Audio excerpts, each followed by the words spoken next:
Fix Washington. Now from the state capitol, here's Hannah Scott. Hello, welcome to the Fix Washington podcast. We are here with 15th District Representative Chris Corry, who is also our deputy leader in the Washington House of Representatives. We are last day, April 27th of session.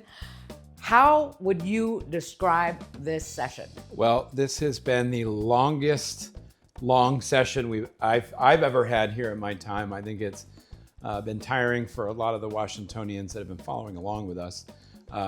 It's been pretty brutal. We've had a lot of very progressive policy that I think falls outside of the mainstream of where most Washingtonians are, whether you're talking about policy ideas or taxes. I feel like a lot of Washingtonians were hoping we would move in one direction, and instead we're moving in a very Seattle-centric direction the other way. What, in your opinion, are the most concerning things that we've seen come across the finish line this session? Sure, there's a lot. I'll focus first and foremost on kind of our tax policy here in the state. We were told from the beginning that this would be a session of increasing progressive revenue, making the rich and the wealthy pay their quote-unquote fair share. And while they have proposed a number of those ideas, which we think would drive innovators and job creators out of this state, what they settled on was a bunch of taxes that are going to impact folks like you and me, people in my district, not wealthy, not rich, but everyday working Washingtonians, whether it was increasing gas taxes, increasing property taxes, increasing sales taxes, increasing B&O taxes, which will increase your costs of goods that you need at the store. If you're a renter, your rents are going to go up. If you have a storage facility, your storage facility is going to go up because we're taxing that now. It's just tax after tax after tax. And some of the areas where I think a lot of the Washingtonians hoped we were going to move in, restoring law and order in our state, making sure that our schools are focused on educating our kids and removing the ideology and the indoctrination. We did the exact opposite. I think luckily we were able to stop a lot of harmful public safety policy, in my opinion. We still saw probably the most devastating was House Bill 1296, which really eroded the recently passed and widely supported by Washingtonians Parental Bill of Rights, instead moving the opposite direction, making it harder to find out what's going on in your schools, and increasing that division that the state seems to be really focused on between creating a barrier between parents and their kids while they're at school. So obviously disappointing, but I will say this. I am incredibly proud of my colleagues in the House Republican Caucus. We put up arguably one of the best fights we've ever seen here, and we're down. We're in the minority, right? We have less members, and the majority party, they can pass anything they want. They have the votes to do that and let off some of their members if they want. But we were able to work effectively across the aisle to stop a lot of bad policy. That meant a lot of late nights. It meant weekends away from families. But the fight is strong here for the House Republican Caucus. We believe in, limited government, fiscal responsibility, protecting the parents as the primary stakeholders of our kids' education. And really just that focus drove us to say, here's where we're going to fight. We're going to stay up late. If you're going to try to pass this stuff, we're going to make it painful for you, because this Washington that we all know and love is worth fighting for. So I want to go back and focus on, you mentioned we fought and were able to kill a lot of bills that were concerning to the House Republican Caucus. One fight that kind of played out throughout the session, but really ended up resolving here in the final days of session, was one that was very specific in your district regarding Yakima Valley schools and Rainier schools. What can you tell us about that? Yeah, so for a little bit of a backstory on this, the Democrats really started this session by creating this narrative that we were in a budget crisis, that we had to make a bunch of cuts to the budget, that we were losing revenue, even though when you actually look into it, our revenues are growing. There was no need to make these dramatic cuts. As a matter of fact, we're spending 8% more this biennium than we did last biennium. So for a budget that was cutting things, we're now spending more money and then taxing more. But in regards to the Yakima Rainier School, they were using this budget crisis as a way to say, financially, we got to close these schools. It costs the state money, and this will be a good way to save money and close these schools. Well, it really turned out to be more of a, not necessarily a fiscal debate but more of a philosophical debate about the role these residential centers can play in caring for our most vulnerable DD and ID community. And that's been a very divided issue. We've have good people on both sides that have really focused on whether or not these institutions should remain open at all. So my Republicans and I, myself and others in the 15th and 14th that have the Yakima Valley School, as well as those in the 30th, 1st, and around those districts, really focused on protecting the Rainier School.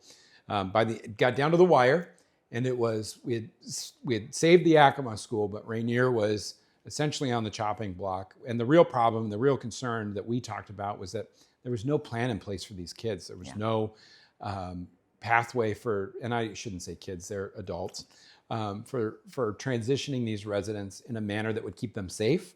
We saw some devastating impacts when this happened in a similar state, like in Oregon, where people, when they were moved out of facilities, died because the care wasn't there. And as we went through the session and learned, we found that these community settings that everybody said they would go to didn't exist. But the bill had a hard stop date that said, on this day, we're closing this school. That's not right. That's not fair. We heard from parents and family members of those in care. We heard from the workers themselves who came in with the parents with a very unified message of don't close these schools. These residents have no other place to go. They're getting, expensive care, but very appropriate care for their needs.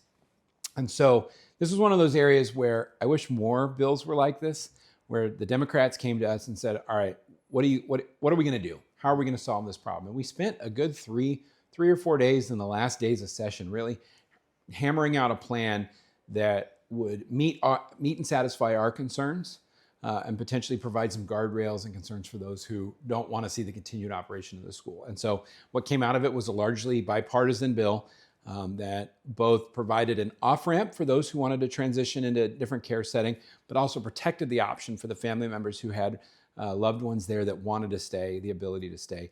It's a great example, and we've talked about it. We've had a couple of them this year, a couple of bills where when you include the Republicans, when you sit down and say, well, what are your concerns? What can we do? We can actually come to the table with great solutions that fix problems. And when they listen and when we compromise and work together, we can do really good things. Yeah, example of good government. So I want to circle back to a couple of things. Also, you mentioned a little bit the Parents' Bill of Rights, House Bill 1296, and we had the initiative of the legislature last year that was passed overwhelmingly, that was the Parental Bill of Rights. And the sense this session has been 1296 kind of guts that. Speaking to parents, what do they need to know now that that's essentially passed and going to be 1296 in place? So I think first and foremost, parents need to be aware and go talk to their schools and find out what they can and can't know per state law once this goes into effect. The schools now have the ability to either slow down or hide a lot of things. That's very concerning. I've talked to a lot of school districts that don't want to do this. They actually liked the Parental Bill of Rights. They liked having that clarity about what the communication would be between the parents and their students. Parents, your kids are still your kids when they're at school. It's not a joint custody situation. It is your children in the school, and you deserve to know everything from the materials they're learning to what kind of health services or accidents, questions, things that are coming up for those kids. The parent should be the first call, not the last. So parents need to be aware of that. I've heard from a number of parents who, like myself a few years ago, said, we're done. We're done with the public school system. And that was really tough. I know with my family, we loved our school district and we loved our teachers, but I wanted to send a message to the state that said, these are not your children, they're my children. And I think communities across the state are going to have to learn and adapt. And the other thing I would say for parents, because I know I'm speaking to them in this, is get involved in your school district. Get involved with your school board. Make sure that you're engaged with your school board members to help them craft policy that can protect those rights that you have that are inherent. They're not given by Washington State. Your right to parent comes from God, in my opinion. We shouldn't be getting in between parents and their kids in this manner. And going back to taxes, here, let me start here. Before your current position as deputy leader, in the last session, you were the ranking member on the House Appropriations Committee, so very budget leader, right, for the House Republicans.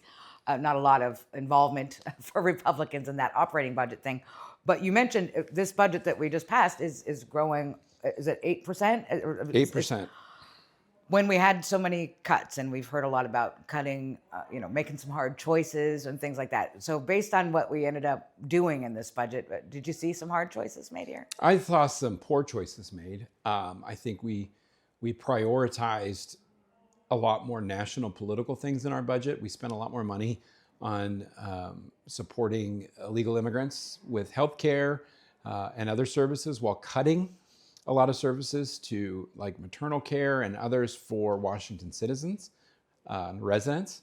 That was concerning. We've made a number of, there were some other policy decisions that we made in some of our welfare program that we think was really ill-advised, especially given the amount of money that it was quote unquote saving compared to how much we're raising in taxes and spending on new programs.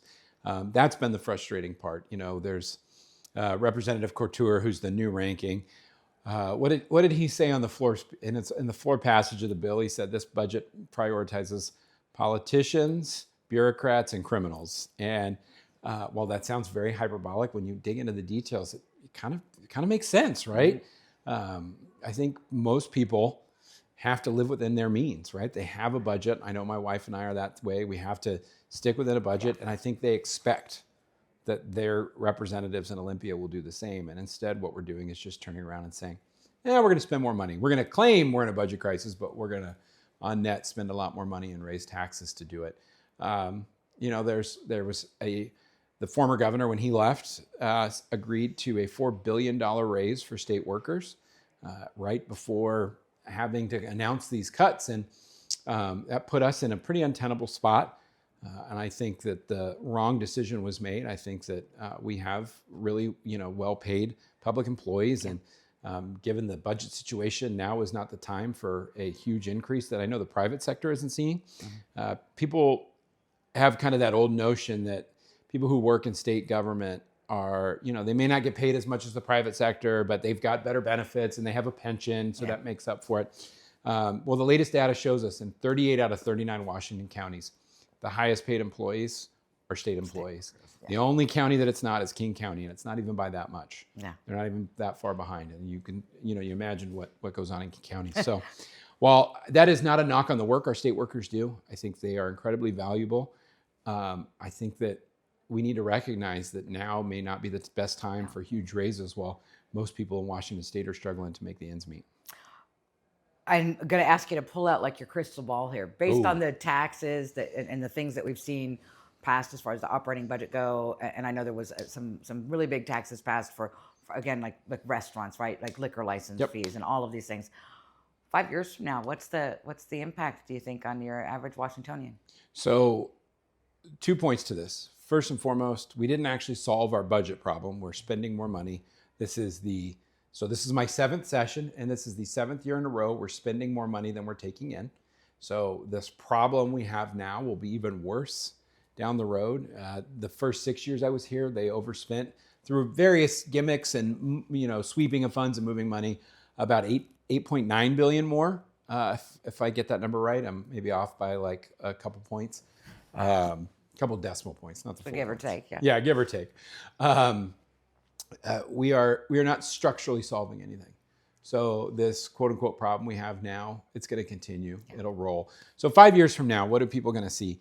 I think they're going to see the need for the majority party here will, if they're still, in the majority, will be pushing for more taxes because businesses, jobs, and other forms of revenue growth for the state are going to leave. We're already hearing it. We're seeing multifamily residential projects moving out. We're seeing businesses say they're going to move more employees out of the state. They're going to not relocate here. You ask, like, who's the next Amazon, the next Microsoft, the next Nintendo that's going to choose Tennessee, Florida, Georgia, because they look at a tax climate there that is more favorable to growing a business. And everybody says, well, they're just being greedy. These are our employers. These are the ones that are providing those high family wage jobs all across Washington. I worry about it on the tech sector. I worry about it, in manufacturing. What is the message we're sending to the largest airplane manufacturer in the world when we're making it harder and harder and harder for them to do business in our state? And then I worry about, getting selfish on my side of the mountain. What's going to go on with our agriculture producers when we make it more and more difficult to to grow and harvest crops.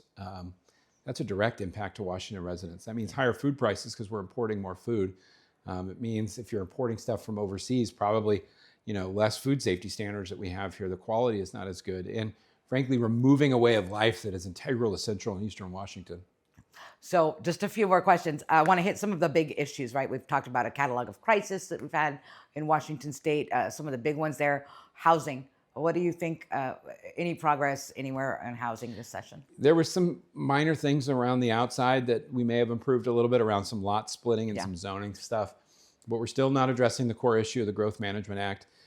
We passed a rent control bill that has been, marketed as a savior for people renting and tenants, but I just think the exact opposite is going to happen. And now, instead of, you're going to start seeing guaranteed rent increases year after year, you're going to see, and as I mentioned earlier, new housing developments not come. And when you restrict that supply, that the rents are going to keep going up. So we're not acknowledging our problems in building housing, and that is the Growth Management Act. So until we tackle that, I think housing is going to get more and more expensive and going to be harder to come by for both renters and for people looking to buy. Kind of 30,000-foot view on the public safety aspect of what's going on in our state. What do we think we did there this session? Well, there was some good money allocated in the budget for hiring new police officers. That was great, but we had to fight off a constant stream of bills to lessen penalties on those that have broken our laws, while at the same time running legislation that criminalizes constitutionally protected behavior around, the right to keep and bear arms. So it's definitely a mixed message there. And I think people still see, and a lot of the criminality in our streets is very brazen because they don't feel like they're being held accountable. And I think we're sending, or the majority party, I should say, is sending the wrong message from Olympia when we blame the system and not actually the people committing crimes. And kind of on that note, one of the biggest issues that everyone has been talking about for years in the state is the drug crisis, right? Yep. And especially, and I know it's been a particular issue for you in your district, fentanyl crisis. Did we do anything in that space this year? Not really. We continue to try to push for harsher penalties on those that are trafficking this horrible, horrible drug. And it just keeps falling on deaf ears. We're not doing the things we need to stop the flow. And, we are making some progress around treatment. It's slow and steady. We've got to keep doing more. We're going to see some growth and expanding of treatment options, both in my district and around the state, to help those that are suffering from addiction. But until we are willing to tackle the criminality head on and say enough is enough and make an example out of people who are doing this in our communities, I think you're going to continue to see this, unfortunately. Talk to me about the emergency clause. Oh man, you're really raising my blood pressure. Sorry. So one of the things we're starting to see more and more of is the use of an emergency clause on bills that are totally unrelated to any actual emergency. And that is only done to prevent people from issuing their constitutional right to a referendum, of having the people, if they want on a particular bill that they don't like, go out and gather signatures to repeal or to reverse that decision. So I think emergency clauses are being used to weaponize the legislature against the people. I hope that the governor's stance to the emergency clause, I hope his follow through is just as strong as his rhetoric has been. There was a bill that he signed that had an emergency clause, and he removed it, said it wasn't an emergency. And we have seen, there's a lot of different groups out there talking about all the different emergency clauses. So I hope he remains true to that. There's not a single thing we've passed this session that I would say needs an emergency clause, that can't wait until the law takes effect. All right, and you're almost off the hook. Just last question as we're done here, sine die, heading into interim. A lot of these policies and things that we've been talking about are going to start kind of impacting the folks who live here in Washington State. What can people do as we head into the interim to get involved and voice their opinions? So they need to be in touch with their legislature or their legislators. They need to build those relationships. It's much easier and more effective to build them in the off season during interim when legislators have more time. We're back at home. Now we all have jobs. We all, most of us have families and careers and all that stuff going on, so we're busy. But like speaking for myself, I love making time to go sit down at the local coffee shop and meet to talk about issues. It's how I've gotten great legislation ideas and pass them is from people coming up to me with them in the interim. So building that relationship, becoming a subject matter expert, right? If you have an area that you're passionate about, that you know a lot about, whether it's, schools, parents, housing, whatever, is building that relationship up so that the legislator that you're working with has a reference. They have a subject matter expert that they can call. Those are huge ways to get involved. And then when you approach them, we're all human. I know there's a lot of anger right now towards, politicians and elected officials in general. Approach them, they're humans. They've got a backstory, they've got flaws. They don't have all the answers. Some of them like to think they do, but we don't have all the answers. We're not perfect. And what do they say? You can catch more flies with honey than vinegar. Yeah. Building that relationship that way so you can actually have those tough conversations, I think, is crucial. What letter grade would you give the legislature as a whole this year? Oh, it's got to be an F. I mean, no tax relief. We're moving in the wrong direction in a lot of areas. I wish it was better. Yeah. I think if you were to go and give a full report card by area, we'd have mixed grades, but you only asked me for one. So. And then what grade would you give the House Republican caucus? Oh, I would give us an A. I know I am completely not biased. We've outkicked our coverage. We've been able to be far more effective than anyone gave us credit for coming into here. And sure, bad stuff has passed. Yes. Like I said at the beginning of this, the majority party has enough members that they can pass whatever they want off this floor. But there's a lot of priorities that they wanted passed that didn't, and it's because of work from my members here in the House Republican Caucus. And I don't know if you remember the number of bills. There was like 1,800 or something bills introduced, right? And something. It was a lot. It was a lot. We actually had the most bills introduced and the least passed off the House floor. So that's the work of House Republicans, right? Yeah, for most Washingtonians, they didn't send us here to pass a bunch of legislation. They sent us here to stop the crazy. And, we can't stop everything, but we stopped a lot. All right. Well, thank you so much. I will let you go and enjoy the rest of Sine Die. 15th District Representative Chris Corry, thanks for joining us on the Fix Washington podcast, and Deputy Leader, of course. That's fine. You love that gig, right? We're celebrating the end. All Washingtonians can put their wallets back in their pocket. They won't be touched at least for another 9 months. So. More to come. All right. Thank you so much. Fix Washington with Hannah Scott, a podcast from Washington House Republicans. Go to our website, houserepublicans.wa.gov. Find us on Facebook, X, Instagram, and YouTube.